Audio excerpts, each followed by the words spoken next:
পাতিলের টকবগে ফুটন্ত পানিতে শুধুই পাথর, অথচ পাশেই ক্ষুধার্ত শিশুরা কান্নায় ভেঙে পড়ছে। মা তাদের মিথ্যা সান্ত্বনা দিচ্ছেন যে খাবার রান্না হচ্ছে, একটু পরেই খেতে দেব। মদিনার বুকে ঘটে যাওয়া এই দৃশ্যটি দেখে ইসলামের অর্ধ পৃথিবীর শাসক থরথর করে কেঁপে উঠেছিলেন।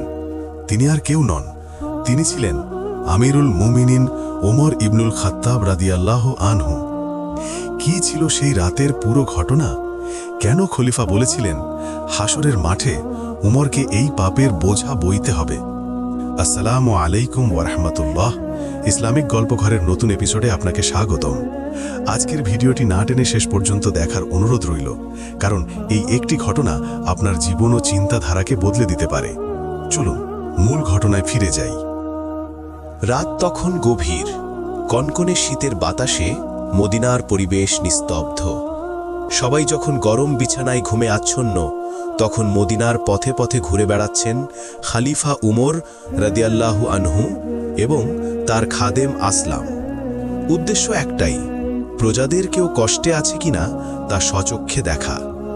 শহরের শেষ প্রান্তে এসে হঠাৎ খলিফার নজরে পড়ল দূরে মরুভূমির বুকে মিটমিট করে আগুন জ্বলছে। তিনি থমকে দাঁড়ালেন, আসলামকে বললেন, মনে হচ্ছে কোনো মুসাফির কাফেলা শীতে আটকা পড়েছে, চলো গিয়ে দেখি তাদের কোনো সাহায্য লাগবে কিনা। কাছে গিয়ে তারা দেখলেন এক হৃদয় বিদারক দৃশ্য। এক মহিলা চুলার পাড়ে বসে আছেন, আর তাকে ঘিরে ছোট ছোট বাচ্চারা ক্ষুধার জ্বালায় চিৎকার করে কাঁদছে। উমর রাদিয়াল্লাহু আনহু সালাম দিলেন এবং জিজ্ঞেস করলেন, তোমাদের কি হয়েছে? বাচ্চারা এভাবে কাঁদছে কেন? মহিলাটি দীর্ঘশ্বাস ফেলে বললেন, ক্ষুধা, প্রচণ্ড ক্ষুধা। গত কয়েকদিন ধরে এদের পেটে দানা পানি নেই। খলিফা অবাক হয়ে বললেন, কিন্তু চুলায় তো পাতিল বসানো, ওতে কি রান্না হচ্ছে? মহিলা কান্না জড়িত কণ্ঠে বললেন, মুসাফির, ওতে কোনো খাবার নেই, আছে শুধু পানি আর কিছু পাথর। আমি পাথর সিদ্ধ করছি যাতে ফুটন্ত পানির শব্দ শুনে বাচ্চারা মনে করে রান্না হচ্ছে। আর এই আশায় থাকতে থাকতে এক সময় যেন তারা ঘুমিয়ে পড়ে। তারপর মহিলাটি আকাশের দিকে হাত তুলে বললেন, আল্লাহর কসম, আল্লাহ কাল হাসরের মাঠে আমার আর খলিফা উমরের মাঝে বিচার করবেন। সে আমাদের শাসক হয়েছে, অথচ আমাদের খবর রাখে না। নিজ গানে নিজের বিরুদ্ধে এই অভিযোগ শুনে উমর রাদিয়াল্লাহু আনহুর কলিজা যেন ছিঁড়ে গেল।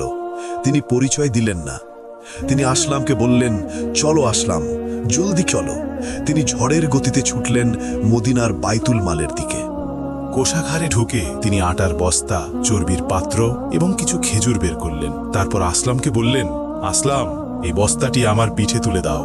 আসলাম আঁতকে উঠলেন, বললেন, ইয়া আমিরাল মুমিনিন, আমি থাকতে আপনি বোঝা বইবেন, আমাকে দিন। ওমর রাদিয়াল্লাহু আনহু ধমক দিয়ে বললেন, না আসলাম, দুনিয়াতে তুমি আমার বোঝা বইবে, কিন্তু কিয়ামতের দিন কি তুমি আমার পাপের বোঝা বইতে পারবে?